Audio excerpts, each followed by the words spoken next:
At 3:12 a.m., the silence of the apartment was shattered by a sound that made no sense, the rhythmic, metallic clinking of a ceramic mug being struck by a soft object. Elena Thorne bolted upright in bed, her heart hammering against her ribs like a trapped bird. The air in the room was freezing, the kind of cold that seemed to seep through the very floorboards of her old Ravens Hollow apartment. She reached for the lamp, her fingers trembling, and as the dim amber light flooded the room, she saw him.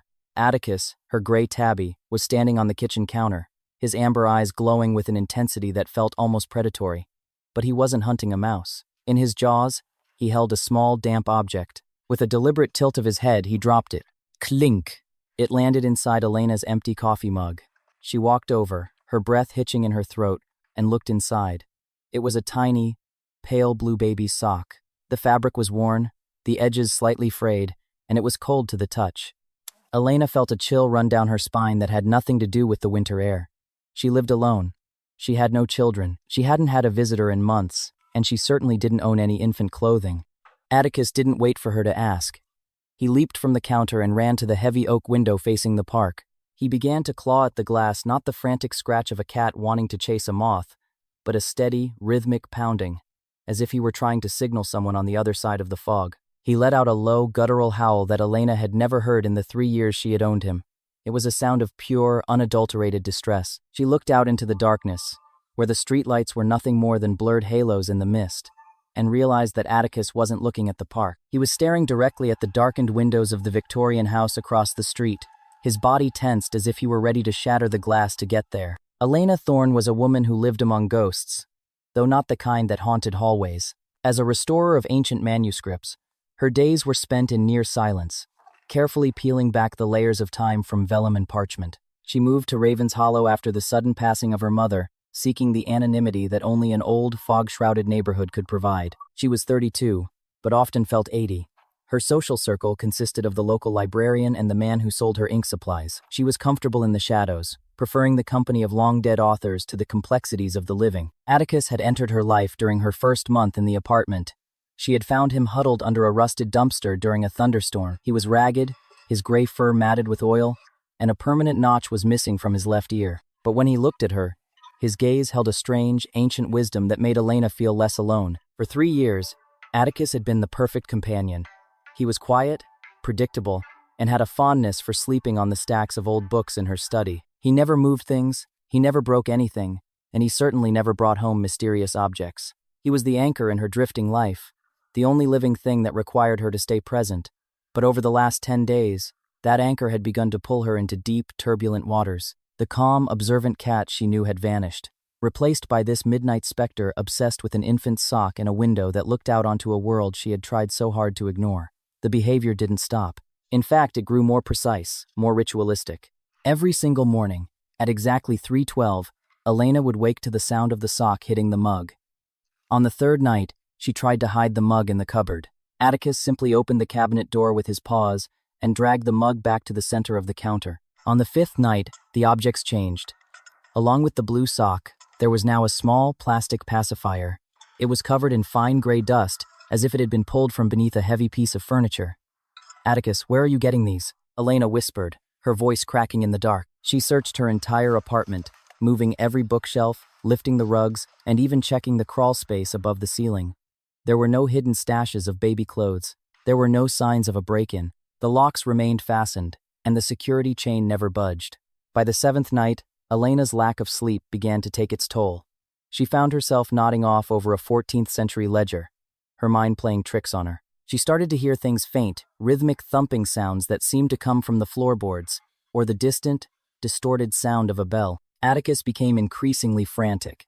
He no longer waited for 3:12 to begin his vigil at the window. He would sit there starting at midnight, his ears rotating like satellite dishes, tracking something Elena couldn't see. When the clock finally struck the designated hour, he would let out a series of short, sharp chirps, the kind a cat makes when they see a bird they cannot reach. But there were no birds in the Ravens Hollow fog at 3 a.m. There was only the heavy, suffocating silence of the street outside. Elena tried to rationalize the madness. She told herself that Atticus was simply bored, that his predatory instincts were misfiring in the isolation of the apartment. She bought a dozen new toys, battery-operated mice, feathers on strings, even a high-tech laser pointer that promised to keep him occupied for hours. Atticus ignored them all. He stared at the mountain of colorful plastic with utter disdain, his eyes fixed firmly on the blue sock she had placed in a drawer. She took him to the veterinarian, certain he was suffering from a neurological condition.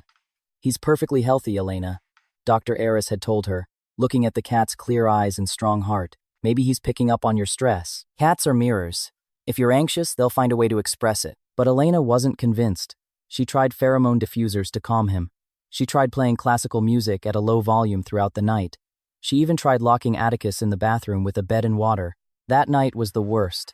He didn't just scratch at the door. He threw his entire 15-pound body against it until the wood groaned. His cries weren't sounds of annoyance. They were screams of desperation, a raw, primal sound that made Elena weep behind her own closed door. She finally let him out, and he immediately ran to the window, his chest heaving, his paws bloodied from clawing at the bathroom door. He didn't eat his treats. He didn't seek her comfort. He just went back to the glass, watching the Victorian house across the street with a devotion that felt like a haunting. By the 14th night, Elena reached her breaking point. She decided to set up a hidden camera in the kitchen, not to watch Atticus, but to see if someone or something was entering her home while she slept. She went to bed with a sense of dread so thick she could taste it. When she woke at the usual time, she didn't even wait for the sound of the clinking mug. She grabbed her laptop and pulled up the live feed. As she scrolled back through the footage, her hands began to shake. At 3:09 a.m., she saw Atticus jump onto the counter, but he didn't have a sock in his mouth. He was empty-handed. He sat perfectly still for 2 minutes. Then, at 3:11, he looked directly at the camera, his eyes flashing like silver coins. He turned his head toward the air vent in the corner of the ceiling, a vent that led to the old central heating system of the building. Something moved inside the vent. A small, pale hand too small to be an adult slid through the slats and dropped the blue sock onto the floor. Before we go any further into the mystery of who or what was hiding in the vents of Raven's Hollow, if you find yourself drawn to stories of mystery and the unspoken bonds between humans and animals, please take a moment to like this video and follow the channel. Your support allows me to keep uncovering these hidden narratives. The sight of that small hand drained the blood from Elena's face. She didn't scream. She couldn't. She just stared at the frozen frame on her laptop screen. The vent was small, barely 6 inches wide. No adult could fit in there. But the hand had been tiny, the fingers pale and thin. She grabbed a screwdriver and a flashlight, her heart pounding a frantic rhythm against her teeth. Atticus watched her, his tail twitching in approval. He led her to the kitchen, sitting directly beneath the vent. Elena climbed onto the counter, her movements jerky and stiff. She unscrewed the metal slats, expecting to find a person, or perhaps the gruesome remains of a child. But as the vent cover fell away, she saw nothing but darkness and a thick layer of gray dust. She shone the flashlight into the narrow shaft. It was a complex network of metal tunnels that ran through the entire building. And there, stuck to a jagged piece of metal 10 feet up, was another blue sock. Elena realized then that the shadows weren't in her apartment. They were moving through the walls. But why was Atticus bringing these things to her? She spent the next day researching the history of the building. She found old blueprints in the city archives, studying the layout of the heating duct. They were interconnected with the house across the street, the Victorian Manor. Both buildings had once been owned by the same family a century ago and shared a central boiler system. She looked at the Victorian house through her window. It was owned by a couple, the Millers. They were young, successful, and rarely seen. Elena had seen them a few times, always carrying a small bundle wrapped in blankets, their newborn son. She remembered the way the mother, Sarah, always looked exhausted, her eyes rimmed with red. Elena had assumed it was just the standard fatigue of new parenthood, but now, looking at the tiny blue sock in her hand, she knew it was something else. Elena decided to do something she hadn't done in years. She knocked on a neighbor's door. Sarah Miller opened the door, her hair disheveled, a look of profound weariness on her face. She looked at Elena with confusion, then at the small blue sock Elena held out. Sarah's knees buckled. She gripped the doorframe, her knuckles turning white. Where did you find this?" she whispered. "My cat," Elena said, her voice trembling. "He's been bringing them to me, every night." At 3:12, Sarah let out a choked sob and pulled Elena inside. The house was beautiful but filled with an air of clinical anxiety. In the center of the living room was a high-tech baby monitor, its screen glowing with the image of a sleeping infant in a nursery upstairs. "Leo has a rare condition," Sarah explained, her voice barely a breath. "Central sleep apnea. Sometimes his brain just forgets to tell his body to breathe while he's sleeping. We have monitors, we have alarms, but sometimes they fail. I haven't slept more than 2 hours at a time in 6 months." She looked at the sock. "He loses these through the slats of his crib. I thought I was losing my mind, finding them gone. I thought I was just forgetting where I put them. Elena felt a surge of realization. The vents. The nursery in the Victorian house shared a duct with her kitchen. The socks were falling into the vent in Leo's room and sliding down the slanted shaft until they reached the bend in Elena's wall. But that doesn't explain why he brings them to me at that specific time, Elena said. And it doesn't explain why he claws at the window. Sarah looked at the monitor, then at the clock. It was nearly evening. He usually has his worst episodes in the early morning, between 3 and 4. That's when his heart rate drops the most. The true weight of the situation didn't hit Elena until that night. She invited Sarah over to her apartment, wanting to show her what Atticus did. They sat in the dark kitchen, the only light coming from the glowing baby monitor Sarah had brought with her. At 3:11, Atticus sat up. He didn't look at the women, he looked at the vent. A faint, rhythmic thumping sound began to echo through the metal. It sounded like a heartbeat, or perhaps the struggling breath of a small creature. Atticus began to chirp. His ears were pinned back, his body vibrating with a strange, low-frequency hum. On the monitor, baby Leo was still. Too still. The green light on his medical sensor began to flicker, but the expensive, state-of-the-art alarm, remained silent. Sarah gasped, her hand flying to her mouth. He's not breathing. Why isn't the alarm going off? Atticus didn't wait. He leaped at the window, his claws shrieking against the glass. He let out the most bone-chilling, piercing scream Elena had ever heard. It wasn't a cat's cry. It was a siren. Elena looked at Atticus, then at the monitor. The cat wasn't just hearing the baby, he was hearing the silence. Atticus had a condition the vet hadn't diagnosed, because it wasn't a disease, it was a gift. Hyperacusis. His ears could pick up the faint, high-frequency hum of the medical monitor. He had learned that when the hum changed, when the baby's breathing stopped and the machine flickered, something was wrong. The shadow on the monitor wasn't a ghost. It was Atticus's own reflection in the shared vent system, his presence a constant, unseen guardian in the walls. The cat wasn't bringing the socks to play. He was bringing them as evidence. He was trying to wake the big human who could move through doors, the one he trusted to fix the silence. He was screaming because the baby's life was slipping away in a room he couldn't reach. Sarah bolted out the door, sprinting across the street to her house. Elena followed, her heart in her throat. They burst into the nursery, and Sarah snatched Leo from the crib, rubbing his back frantically until the infant let out a sharp, gasping cry. The medical monitor finally chirped, a delayed, useless sound. But it didn't matter. Leo was breathing. Elena stood in the doorway, watching the mother hold her child, and realized she was shaking. She looked back at her own apartment window. Atticus was sitting on the sill, his silhouette dark against the amber light. He wasn't scratching anymore. He was grooming his paw, calm and composed, his shift finally over. The following days were a whirlwind of medical appointments and technical inspections. It turned out the Miller's monitor had a faulty sensor that struggled with the specific interference of the old building's wiring, a flaw that only occurred during the peak electrical load of the neighborhood's streetlights at 3 a.m. The technicians were baffled, but Elena knew the truth. Science had failed, but instinct had not. Sarah and her husband offered Elena money, gifts, anything she wanted. But Elena shook her head.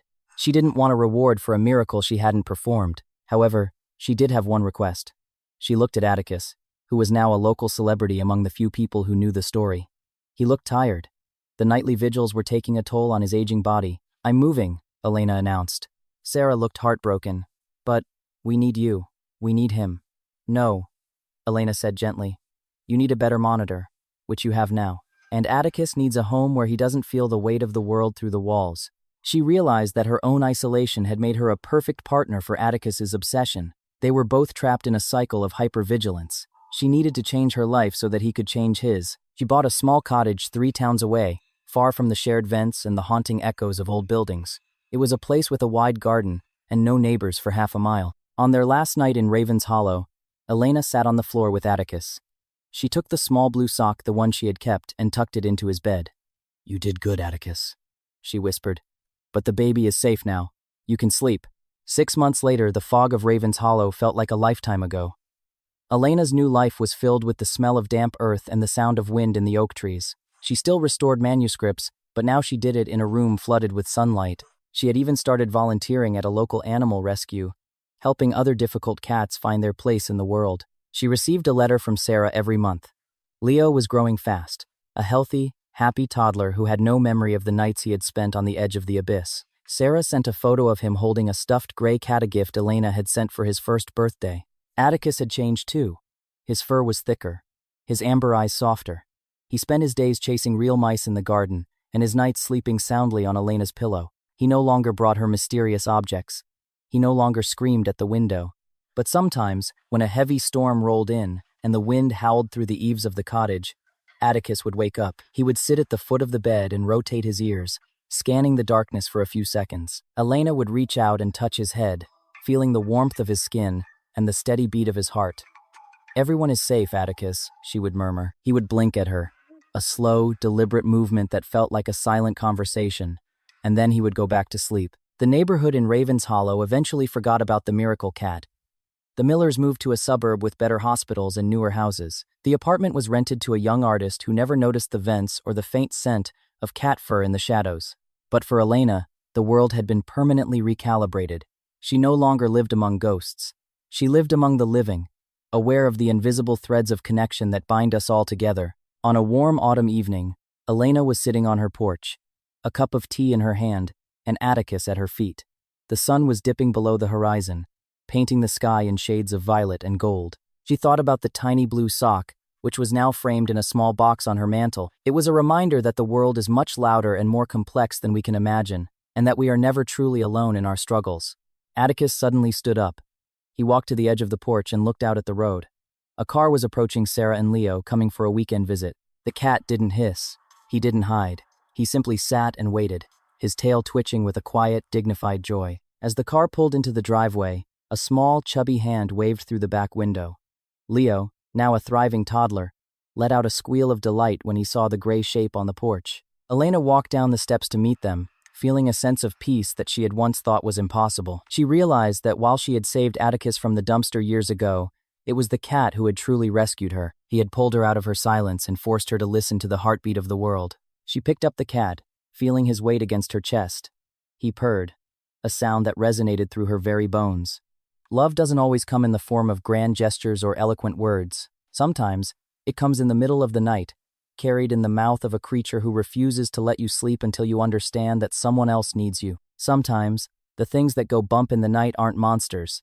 They are the guardians we didn't know we had, using the only voice they have to tell us that we are part of something bigger than ourselves. If this story reminded you of the incredible intuition of the animals in your own life, please share your experience in the comments below. I would love to hear your stories. And if you want to hear more tales of mystery, resilience, and the hidden bonds that connect us all, don't forget to follow the channel and hit the notification bell. Thank you for spending this time with me. Until next time, keep your ears open and your heart ready for the unexpected.